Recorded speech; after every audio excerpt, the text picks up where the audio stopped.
Right, okay, so Guardians of the Galaxy Part 3, Part 3, or Volume 3, I guess you could say. So, I love the Guardians movies, I really do. The first two were great, and then seeing the Guardians show up in Avengers Infinity War and Endgame, and then seeing them again in Thor, Love and Thunder, it's always great to see the Guardians. I like Chris Pratt, and I like all the characters, Rocket Raccoon, Drax, Gamora, the Blue Woman, Nebula, Nebula, the Blue Woman, and yeah, the Groot, the tree, and there's that other with the antenna.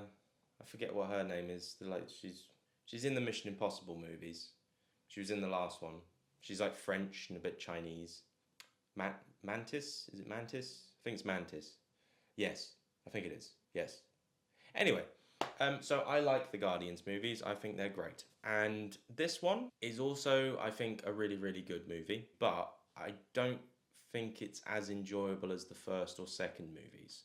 I think that this kind of goes in a completely like different sort of direction.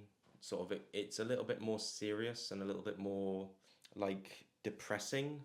Like it starts out like with like a Radiohead song where like Peter Quill is obviously depressed about things, about losing Gamora, and the other Gamora is out there, from another multiverse or whatever, but she has no memory of Peter Quill or any of them, and she doesn't care for him, doesn't love him. So that's kind of sad, So she's dead, but she's also there's another copy of her alive, and but she doesn't love him, and that's a bit sad. But also, this film kind of centers a lot on Rocket Raccoon, and it does have a theme or a message of animal cruelty and animal testing and stuff like that. James Gunn is obviously very much into animals. He loves animals in most of his films, to be honest with you. Like even in the new Superman film, there's a flying dog. It's Crypto the super dog, and there's a dog in this one as well. And there's lots of animals, and they're all quite cute, and they all talk and stuff, and it's quite sweet, and it kind of makes you sad the way that they're all being mistreated by the villain. And the villain is actually really, really good in this film. He's like a British actor. I can't remember what his name is. Doesn't matter, but he's good. He's really, really good in this film. The way he delivers his lines. There's something a bit like Shakespearean about him. Like he probably did a lot of Shakespeare, He probably went to RADA. Yeah, so he's good. And yeah, like the film is a little bit more serious. Like there isn't as many like jokes here and there. And actually, I remember seeing it for the first time and kind of like being a little bit like, I'm not sure. In fact, actually, I do remember seeing it for the first time, and there was like a couple in front of me, like being annoying, and so I had to sort of like move.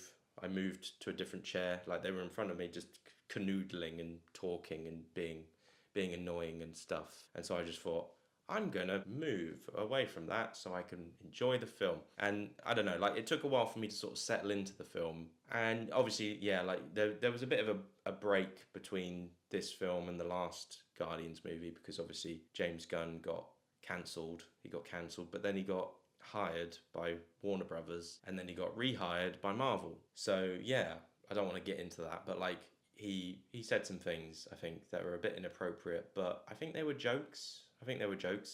He has a bit of an edgy sense of humor, which you either like it or not. I have a bit of an edgy sense of humor as well, and again, sometimes I am misunderstood by people. Sometimes people get the wrong impression about me, and sometimes you've got to be you've got to use a bit of discernment. I think sometimes you've got to be a little bit clever with your jokes, or with some places just don't go there, And I think James Gunn, has probably learnt a big lesson there from, or not. Maybe he's learned that like he can say anything and get away with it.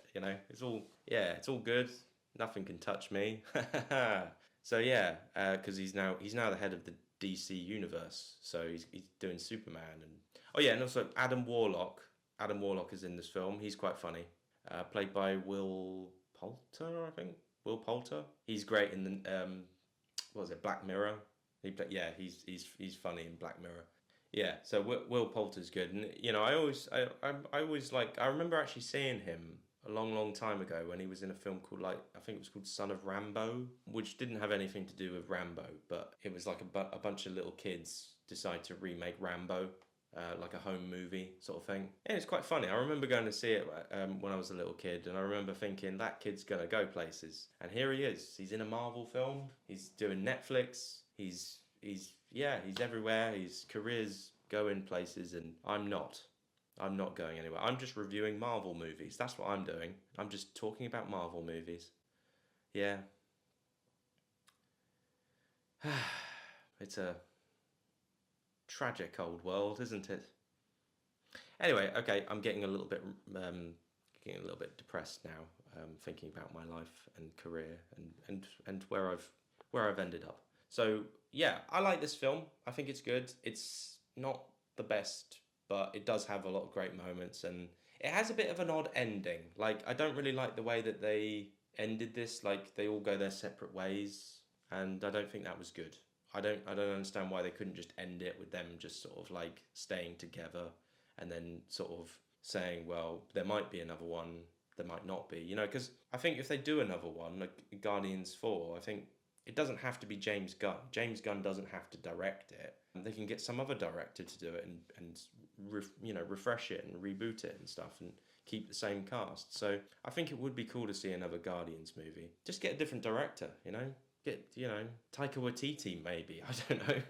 No, maybe not. Maybe not Taika Waititi. But no, yeah, I would like another one. I'd like to see Chris Pratt in another Guardians movie. Yeah, and Drax. I like Dave Bautista. Although Dave Bautista has said that I don't think he wants to continue playing this character. But I think that's a shame I think it's a shame if his character doesn't get like a proper send off, like, or get killed off or something. I think something needed to happen. Something big. Yeah, but anyway, Peter Quill goes back to Earth, and that's quite nice. Like, he meets his granddad again, so that's quite nice. So he has a bit of a happy ending. Yeah. Anyway, on to the next one. I think. Yeah, let's go straight into it. Thank you very much. On to the next one.